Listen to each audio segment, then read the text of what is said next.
Bismillahirrahmanirrahim. Assalamualaikum warahmatullahi wabarakatuh. Kami dari kelompok 5 yang beranggotakan saya Renita Falestari. Saya Yanti.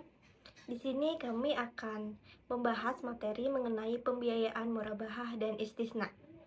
Langsung saja kita masuk materi yang pertama yang akan disampaikan oleh rekan saya. Definisi murabahah. Murabahah adalah akad jual beli barang dengan menyatakan harga perolehan dan keuntungan margin yang disepakati oleh penjual dan pembeli. Akad ini merupakan salah satu bentuk natural certainty kontrak karena dalam murabahah ditentukan berapa required rate of profitnya, keuntungan yang diperoleh. Di sini karena dalam definisinya disebut adanya keuntungan yang disepakati. Karakteristik murabahah adalah si penjual harus memberitahu pembeli tentang harga pembelian barang dan menyatakan jumlah keuntungan yang ditambahkan pada biaya tersebut. Misalnya si fulan membeli unta 30 dinar. Biaya-biaya yang dikeluarkan 5 dinar, maka ketika menawarkan untanya, ia mengatakan, saya jual unta ini 50 dinar, saya mengambil keuntungan 15 dinar. Pembebanan biaya. Menurut keempat mazhab bahwa keempat mazhab membolehkan pembebanan biaya langsung yang harus dibayarkan kepada pihak ketiga. Keempat mazhab sepakat tidak membolehkan pembebanan biaya langsung yang berkaitan dengan pekerjaan yang memang semestinya dilakukan penjual maupun biaya langsung yang berkaitan dengan hal-hal yang berguna. Keempat mazhab juga membolehkan pembebanan biaya tidak langsung yang dibayarkan kepada pihak ketiga dan pekerjaan itu harus dilakukan oleh pihak ketiga.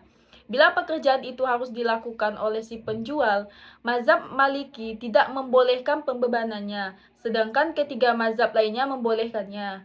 Mazhab yang empat sepakat tidak membolehkan pembebanan biaya tidak langsung bila tidak menambahkan nilai barang atau tidak berkaitan dengan hal-hal yang berguna. Murabahah dan pesanan. Murabahah dapat dilakukan berdasarkan pesanan atau tanpa pesanan. Dalam murabahah berdasarkan pesanan, bank melakukan pembelian barang setelah ada pemesanan dari nasabah, dan bank dapat bersifat mengikat atau tidak mengikat nasabah untuk membeli barang yang dipesannya. Bank dapat meminta uang muka pembelian kepada nasabah. Contohnya di sini yaitu si fulan ingin membeli mobil dan perlengkapannya. Tentu yang harus dicari dan dibeli si fulan dipasang pada mobilnya, pesanannya oleh dealer mobil. Transaksi murabahah melalui pesanan ini adalah sah dalam fikih Islam, antara lain dikatakan oleh Imam Muhammad Ibnu Hasan Al-Syaibi, Imam Syafi'i, dan Imam Ja'far Asy-Syadiqi. Dalam murabahah ini, melalui pesan ini, si penjual boleh meminta pembayaran hamis gadiah, yakni uang tanda jadi ketiga atau ijab kabul. Tunai atau cicilan. Pembayaran murabahah dapat dilakukan secara tunai atau cicilan. Dalam murabahah juga diperkenankan adanya perbedaan dalam rangka barang untuk cara pembayaran yang berbeda. Murabahah muajal dicirikan dengan adanya penyerahan barang di awal akad, pembayaran kemudian atau setelah awal akad, baik dalam bentuk angsuran maupun dalam bentuk lamsam sekaligus. Yang selanjutnya ada syarat murabahah. Yang pertama, pihak yang berakad. Di sini dia membaginya menjadi dua, cakap hukum dan sukarela atau ridho tidak dalam keadaan dipaksa, terpaksa di bawah tekanan. Dua, objek yang diperjualbelikan, tidak termasuk yang diharamkan atau dilarang. Bermanfaat, penyerahan dari penjual ke pembeli dapat dilakukan, merupakan hak milik penuh pihak yang berakad, dan sesuai spesifikasinya yang diterima pembeli dan diserahkan penjual. Yang ketiga, ada akad atau sikhat. Harus jelas dan disebutkan secara spesifik dengan siapa berakad. Antara ijab kabul atau serah terima harus selaras baik dalam spesifikasi barang maupun barang yang disepakati. Tidak mengandung klausul yang bersifat menggantungkan keabsahan transaksi pada hal kejadian yang akan datang, dan tidak membatasi waktu. Misalnya, saya jual ini kepada Anda untuk jangka waktu 10 bulan, setelah itu jadi milik saya kembali. Di sini ada pola arus kas murabahah, yaitu 1. Al-bai' naqdan wal murabahah muajal, bayar cicilan.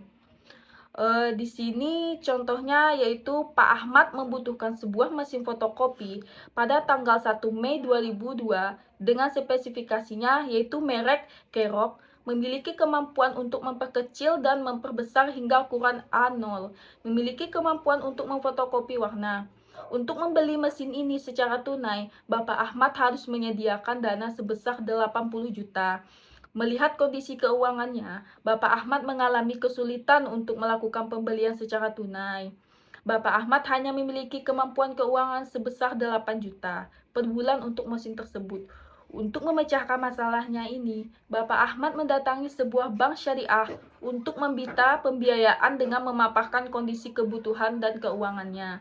Analisis bank menyampaikan berikut analisis bank dalam memberikan pendanaan dan memperhitungkan kebutuhan dan kemampuan finansial atau keuangan nasabah, serta required rate of profit bank sebesar 20%. Harga barang dari pemasok yaitu 80 juta, kemampuan keuangan nasabah per bulannya 8 juta. Required rate of profit banknya 20% yaitu 16 juta. Harga jual barang kepada nasabah 80 juta.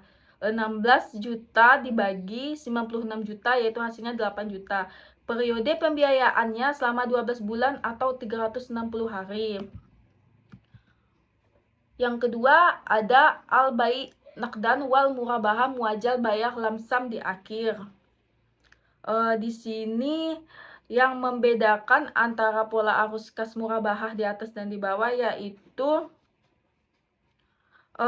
membedakannya harga barang dari pemasoknya itu 80 juta. Kemampuan keuangan nasabah dari periode pembiayaannya itu 90 hari setelah akad. Required of profit banknya 20% 16 juta. Harga jual barang kepada nasabah 80 juta tambah 16 juta dibagi 96 juta. Dengan analisis tersebut, maka pembiayaan yang diberikan oleh bank kepada Bapak Ahmad yaitu pembiayaan murabah muajal, harga jualnya yaitu 96 juta kurang lebih dari 90 hari lamsamnya. Pendanaannya diambil dari RIA. Bank dan nasabah melakukan transaksi jual beli dengan pembayaran 90 hari setelah akad murabahah muajal.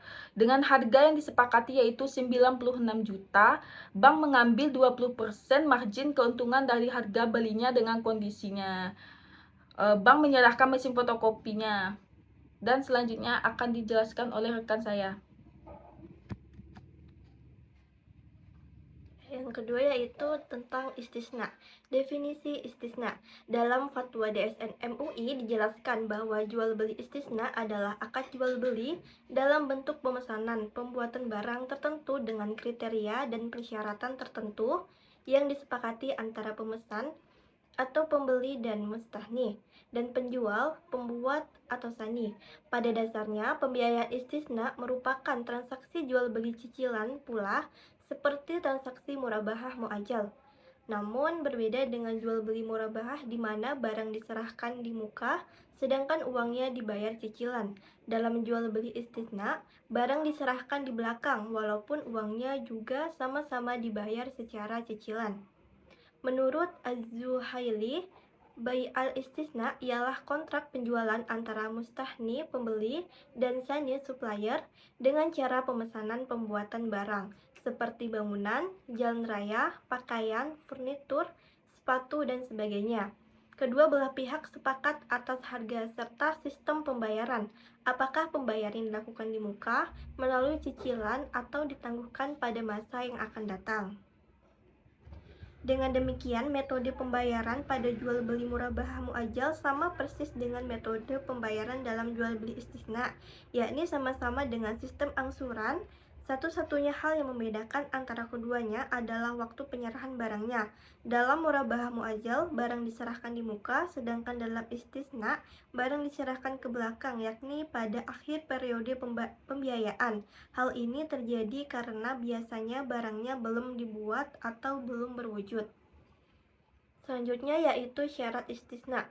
Yang pertama, syaratnya adalah kedua belah pihak yang bertransaksi berakal, cakap hukum, dan mempunyai kekuasaan untuk melakukan jual beli.